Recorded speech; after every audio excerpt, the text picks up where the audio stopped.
जैसा कि आप लोग देख रहे हैं, आज मार्केट में थोड़ी सी गिरदी दिखाई दी है। उसका कारण है कि आरबीआई ने थोड़ा सा स्टेप लिया है। तो सबसे पहले देख लेते हैं कि मार्केट में कितनी गिरदी आपको दिखाई दी है। तो वहीं पर ही अगर आप देखोगे तो आपके निफ्टी 50 में 128 पॉइंट अप हुआ है। जो माइनर था 22,957। एक बार तो 23,100 समथिंग के ऊपर चला गया था, लेकिन उसके बाद में जबरदस्त बिकवाली 2 बजे के बाद में स्टार्ट हुई है। सेंसेक्स में 535 पॉइंट, जो कि 1000 पॉइंट से ऊपर चला गया था, लेकिन वहां पर 0.71। निफ्टी बैंक जो कि अच्छा खासा जो है रिकवर किया था। बैंकिंग सेक्टर, फाइनेंस सेक्टर इसलिए किया था कि ओमो करके, ओपन मार्केट ऑप्शन करके एक आरबीआई ने दिया है। जैसा कि हमने आपको कल के वीडियो में बताया था, कुछ ना कुछ सरकार और इनको आप स्टेप तो लेना पड़ेगा।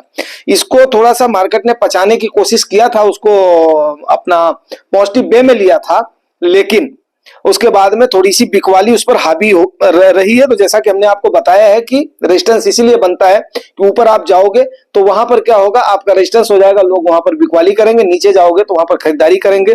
ये जो है नेचुरल फिनोमेना है और चलता रहता है। सीधी सी बात है। आप जो है चर्चा हमारी कुछ और है, लेकिन उससे पहले थोड़ा सा खत्म करते हैं कमेंट एंड क्वेरीज को, क्योंकि आप लोगों का थोड़ा ज्यादा हो रहा है। अभी जो है 3 दिन की जो है बची हुई है। तो गुजरात बंधु सर पहली बार 1000 को पार। Okay sir, thank you. And क्या नाम है, जान भाई ने जो लाइक भेजा है। और गौरव रंधवा सर 3 दिन पहले थोड़ा सा एक्टिव थे, तो 500 की एसआईपी करते हो सर। 500 की करो या 5000 की करो या 50,000 की करो, आपको जितना गुड़ लगाओगे मीठा उतना ही मिलेगा। लेकिन अब वही है, 160 में आपने लगा दिया है, तो इसलिए आपको मैं मानता हूं कि आपको तकलीफ तो हो रही होगी। आपकी तकलीफ से, पीड़ा से मैं वाकिफ हूं, और उसको भी मैं बताऊंगा कि आज की डेट में कितना किसके पोर्टफोलियो में कितना नुकसान दिख रहा होगा और क्यों दिख रहा होगा। ठीक है ना। वहीं पर संजय पांडे जी बोल रहा है, सर नमस्ते, म्यूचुअल फंड का फ्यूचर कैसा रहेगा, इसके ऊपर वीडियो बनाएं। ठीक है सर, इसको मैं छोड़ रहा हूं। म्यूचुअल फंड का जो है कैसा रहेगा वो मैं बताता हूं। वैसे मैं डेली इसको कवर कर रहा हूं, बट इसको पांडे जी मैं छोड़ रहा हूं। आगे मैं इसको जो है, कल ही नहीं होगा तो इस पर वीडियो डाल दूंगा। राम राम। देखो अभी मेरी समझ से बाहर है। सौरव कुमार जी बोल रहे हैं गिरावट होना, क्योंकि अभी कुछ कारण है ही नहीं जिसके कारण बाजार मुझे गिर रहा है। पैनिक की वजह से कुछ लोग फंड को बेचकर भागे हैं, लेकिन आप सभी अपनी पोजीशन को बनाकर रखें। आपको जुगानी जी भी मेहनत करके डाटा के साथ समझाते हैं, इसलिए बाजार एकदम रिवर्स होगा, समय नहीं लगेगा। यस, जैसा कि हमने आप लोगों को बताया था कि आपको कल की डेट में हमने बहुत कुछ कहा था कि पॉजिटिव कितनी है और निगेटिव कितनी है। पॉजिटिविटी पर जरूर हम अभी एक बार फिर करेंगे, चर्चा करेंगे हम। ठीक है ना, क्योंकि अभी मैं बहुत छोटे वीडियोस नहीं बनाऊंगा। एंड उसके बाद में मार्केट गिरने का सबसे बड़ा कारण है इंडिया में इन्वेस्टर का इमेच्योर होना है। यस सर, कुछ हद तक मैं मान लेता हूं जो है कौरव सर, इमेच्योर होना है। लेकिन आप यहां पर मान लीजिए कि अभी लोगों के हाथ में, जैसे बोलते हैं ना, दांत में खून लगा हुआ उनके, जो कि बड़े बड़े हैं। आप लोगों को हमने एक्चुअली बताया था कि कितना परसेंटेज हमारी होल्डिंग है। तो हमारी होल्डिंग कितनी है, सिर्फ और सिर्फ 15% है। ऑपरेटर्स की होल्डिंग कितनी है, उनकी 53% है। उसके बाद में 16% किसकी है, आपके एफआईआईज की होल्डिंग है। तो अब उस लिहाज से अगर हम कंपेयर करते हैं तो आप ये मान करके चलिए कि यस, अभी दबदबा किसका रहेगा, ऑपरेटर्स का ही रहेगा। तो ऑपरेटर जैसा चाहेंगे वैसा घुमाएंगे। लेकिन आने वाले समय में आप देख लीजिएगा, एक बार मार्केट जैसे ही बुल रन में जाएगी, अब की बार जाएगी, बहुत सारे लोग मेच्योर हो जाएंगे। बहुत सारे जब नए लोग आएंगे तो ऐसा एक संगठन बनेगा। अगर हम 30 से 35% भी चले गए ना, तो उसके बाद में रिटेलर्स तो आप ये समझ लीजिए कि यस, फिर कोई भी दो राय नहीं होगा। फिर रिटेलर्स को इतनी जल्दी कोई मात नहीं दे पाएगा। अभी क्या हुआ, रिटेलर्स में थोड़ा सा पैनिक जरूर फैला है, इसीलिए फिर हमने जो इन चीजों को डाटाज के साथ में फिर बताना शुरू किया है। आज वाले को जरूर आप लोग देखिएगा कि मिड कैप और स्मॉल कैप और मिड कैप में कितनी गिरावट संभव है। इसको भी हमने डिटेल्ड 2013 और 2018 वाले को और 2025 वाले को भी एनालिसिस करके हमने उन चीजों को बताया। आपको बड़ी मेहनत करके इन चीजों को आप लोगों को परोसता हूं दोस्तों। ठीक है, तो कमेंट एंड क्वेरीज अभी 2 डेज की हो गई हैं। अब उसके बाद में धीरे धीरे सारे को कर लेंगे। अखिलेश जी ने हैप्पी रिपब्लिक डे आप लोगों को भेजा था, मैंने भी उसको भेज दिया था। बजट खुशहाली, कंपनी की अर्निंग खा जाए तो क्या करें, जान भाई जी बोल रहे हैं। कंपनी की अर्निंग को देखिए, बजट की खुशहाली कंपनी की अर्निंग को खा जाए तो क्या कर सकते हो सर। अभी कंपनी की अर्निंग थोड़ा सा ठीक तो हुई है, बट इतनी भी ठीक नहीं हुई है कि जिस पर क्यों किया जाए। तो अभी मार्च वाले क्वार्टर में और थोड़ा सा अच्छा होगा। अंकल जी विथ बेडशीट, बेडशीट नहीं, माता जी की वो थी, अपना साल थी यार। दादू आप जो है ना, माता जी की साल थी, आया था उसी समय जो है टक से ओढ़ करके बैठ गया। हमें क्या करना है यहाँ पे घर पे, ठीक है ना। अंकल जी बार बार बोल रहे हैं छुट्टी है, संडे है, आज प्रजातंत्र दिवस है, भूल गए दादाजी, ऐसा हो सकता है हैं? बंग बंधुओं का इतना ज्यादा योगदान रहा है, मैं कैसे भूल सकता हूँ 26 जनवरी और 15 अगस्त को। हमने उस पर रिपब्लिक डे पर उससे पहले आप लोगों को मुबारकबाद पहले वाले वीडियो में दे दिया था, उसी समय मॉर्निंग में ही। ऐसा नहीं हो सकता है दद्दू, ठीक है। तो चलिए यहां तक हमने कर दिया, कवर कर दिया। अब उसके बाद में फिर आगे देखते हैं, ठीक है, आगे देखते हैं इन चीजों को, फिर आपको एनालाइज करेंगे। एंड अब जो है धीरे धीरे मैं मतलब जो है कोई रीच को भी कवर कर लूंगा, लेकिन आप लोग थोड़ा सा अप्रिशिएट वगैरह तो करते रहे भाई, क्योंकि उससे क्या होता है कि थोड़ा सा एनर्जी भी बूस्ट होती है और अच्छा भी लगता है। चलिए अभी देख लेते हैं यार। देखो निगेटिव की बात है तो सभी लोग कर रहे हैं, लेकिन पॉजिटिविटी पर थोड़ी सी चर्चा हो जानी जरूरी है, क्योंकि पॉजिटिविटी पर अगर चर्चा नहीं होगी तो इन्वेस्टर्स क्या होते हैं, मायूस हो जाएंगे। और मायूस होना इन्वेस्टर्स का मुझे अच्छा नहीं लगता, क्योंकि बहुत सारी चीजें मार्केट में पॉजिटिव है। तो निगेटिविटी पर तो लोग चर्चा कर ही रहे हैं, आप लोग जान भी रहे होंगे, वैसे मैं भी बताते रहता हूँ हाँ ये चीजें हैं। वैसे आज एक स्टेप आरबीआई ने लिया है, जिसकी वजह से आज नहीं मतलब जो कल का अनाउंसमेंट था, लेकिन उसको पॉजिटिव लिया है मार्केट ने। और बट इतने से काम नहीं चलेगा, थोड़ा सा निर्मला ताई को भी आकर के सामने आना पड़ेगा, सरकार को भी अपने कदम खोलने पड़ेंगे। अभी देखिए पॉजिटिविटी में बहुत सारी चीजें हैं, पॉजिटिविटी में, और कब तक मार्केट उठेगी इस पर भी हम जो है चर्चा करते हैं फिर।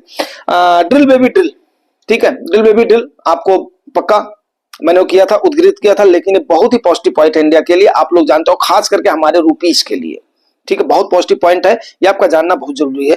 ट्रंप का बैठना हमारे लिए कैसे लाभप्रद हो सकता है, देखो उन्होंने सबको इग्नोर करके बोला ठीक है, क्यों, क्योंकि वो चाहे चाइना से ही प्रेरित हो, वो मैटर चाइना से ही प्रेरित हो, बट चाइना जिस प्रकार से अपने आप को रोक नहीं रहा है, जिस प्रकार से डैम बनाया जा रहा है, खुदाई किए जा रहा है, वो किए जा रहा है, उसी को ही फॉलो करके फिर आपको पता ही है साम्राज्यवादी इनकी नीति है। और उस पर क्या है, उन्होंने ड्रिल बेबी ड्रिल, आपको ये सुनने में अजीब सा लग रहा होगा, उस समय भी मैंने इसको, क्योंकि वीडियो लंबा हो गया था तो उसको नहीं कर पाया था। देखो एक तो ग्लोबल वार्मिंग को लेकर के बहुत सारी बैठकें चलती रहती हैं, वहां पर विकसित देशों के ऊपर काफी अंगुलियां उठती हैं, भाई आप लोगों ने खनन किया, उत्सर्जन किया, दोहन किया, प्राकृतिक दोहन किया, अगर मैं देसी भाषा में बोलूं तो, और उसकी वजह से ये जो ग्लोबल वार्मिंग की चिंता आई है या ग्लोबली जो भी क्षति पहुंची है, तो आप लोगों से उसके बाद में ये लोग पैसा भी मांगते हैं उस चीज का।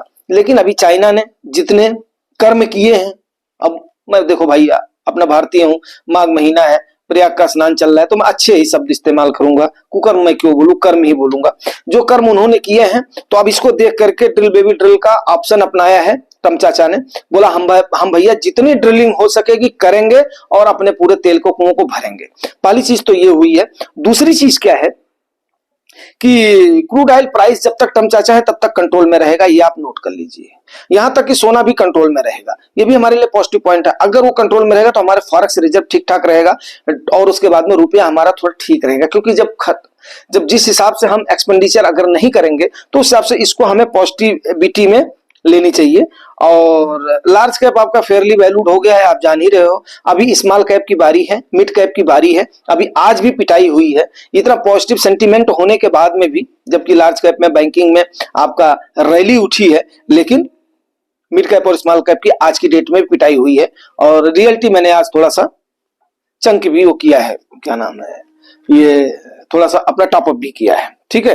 अब इसको लमसम तो कहना उचित है, क्योंकि अमाउंट उतना ज्यादा अभी थोड़ा सा पोजीशन लेने में भी थोड़ा सा सोचना पड़ रहा है यार अभी, क्योंकि कोई भी नहीं प्रेडिक्ट कर सकता भाई। अभी जिस हिसाब से आंकड़े 2013 और 2018 वाला आप लोगों ने देखा होगा, उसको जो हमने बताए हैं, तो उसके हिसाब से कहीं ना कहीं लग रहा है। अब मान लिया यहाँ से अगर रिवर्सल लेगा तो उसके बाद में करेंगे अच्छा खासा। आप बोले 57,000 से सीधे अभी जो 47,000 पे आ गया है निफ्टी स्मॉल कैप 250, तो अच्छा खासा तो हो गया है। लेकिन फिर भी अभी क्या है, वैल्यूएशन बोल रहे करेक्ट होगा तो हम भी थोड़ा सा भाव पर जाएंगे यार, ठीक है। अभी उसके बाद में कितना गिरेगी मार्केट कुछ कह नहीं सकते हैं, लेकिन कब तक चलेगी ये थोड़ा सा जानना आपका जरूरी है, ठीक है ना। और मिड कैप स्मॉल कैप अभी भी बोल रहा हूं गिर सकते हैं, लार्ज कैप में बाइंग हो सकती है। जियोपॉलिटिकल टेंशन में देखो भाई, वहां का साल्व हो गया है, इजराइल हमास का अभी फिलहाल साल्व हो गया है। और जब पैसा अगर इनको नहीं मिलेगा, जेलेंस्की जी को नहीं, जेलेंस्की जी को आप लोगों को पता है ना, यूक्रेन के प्रेसिडेंट, तो उसके बाद में हो सकता है कि वहां पर भी वार रुकने की संभावना हो जाए, क्योंकि अब ट्रंप चाचा इतना ज्यादा खर्च करने वाले नहीं है, ठीक है। इकोनॉमिक ग्रोथ आपका, कितने सारे पॉजिटिविटी गिना दिया आपको, इकोनॉमिक ग्रोथ आपका स्लाइटली हुआ है, budget and RBI policy. RBI ने आज अपना थोड़ा सा रूप दिखा दिया है जिसकी वजह से हुआ है। अब बजट में अगर ताई थोड़ा सा कर देती, निवेदन भी हमने किया था यार ताई थोड़ा सा तो कर दो हमारे लिए यार, टैक्सेशन थोड़ा सा तो कम कर दो। जेटली चाचा से पहले भी, आपके आने से पहले भी तो उस पर नहीं लगता था, लोग ले गए कमा करके। जब रिटेलर्स ने आपको पैसे देना शुरू किया तो उसके बाद में आप लोगों ने सिरिंज लगाना शुरू कर दिया, ठीक है ना। तो देखो निर्मला कैंडल का 2022 में भी इन्होंने कैंडल जो उठाई थी, टैक्सेशन माफ किया था, उसके बाद में मार्केट ने बूम किया था। अब देखता हूं ताई का कैंडल कोई ना कोई तो जरूर चलेगा, इसमें कोई भी संदेह नहीं है। अब ताई क्या क्या अपने पिटारे में से क्या निकालेगी, वो जो है उसकी माया जो है, ताई की माया ताई ही जाने भैया, ठीक है। और ताई मतलब उनका कोई मजाक नहीं है, ये एक जो है प्यार का वर्ड है, क्योंकि वो उसकी हैं, साउथ की हैं, तो इसलिए उनको हम जो है ताई, उनको अपना प्यार से बुलाते हैं, इसलिए कोई इसको आप लोगों नहीं लीजिएगा, ठीक है। टैक्सेशन के बारे में लोग बहुत ज्यादा हल्ला कर रहे हैं, 15 लाख 16 लाख 18 लाख तक नहीं आएगा, लेकिन कुछ ना कुछ होगा, ठीक है ना। अब ये सारी चीजें हो गई हैं। अब इसके बाद में आपको एक बात बताऊं कि बहुत लोगों को ये है कि हमारा पोर्टफोलियो बहुत गिर गया। मैं आपको एक बात बताऊं, हो हल्ला मत बचाओ, ऐसा नहीं। आपका पोर्टफोलियो अभी जाकर के 6 महीने के पहले, जिन्होंने 6 महीने तक जिनका, क्योंकि आप देखो अपने पोर्टफोलियो को आप देखोगे तो अगर आप 1 साल के भी निवेशित हो तो आपका पोर्टफोलियो अभी भी माइनस में नहीं गया होगा, ठीक है, क्योंकि इतना गेन आपकी मार्केट ने दिया था। अगर 2023 से भी आपने स्टार्ट किया होगा तो भी आपका 2 साल में आपका पोर्टफोलियो नेगेटिव में नहीं गया होगा। लेकिन 6 महीने पहले जिसने निवेशित किया होगा उसका 5% से 7% मिड कैप में और स्मॉल कैप में गिरावट दिख रही होगी। अगर इससे ज्यादा 5 या 6% से ज्यादा 6 महीने की वैल्यू में गिरावट दिख रही है तो कहीं ना कहीं आपके फंड को डीप एनालिसिस की जरूरत है, क्योंकि आपका डाउन साइड प्रोटेक्शन फिर आपका फंड का कहीं ना कहीं वीक है, ठीक है।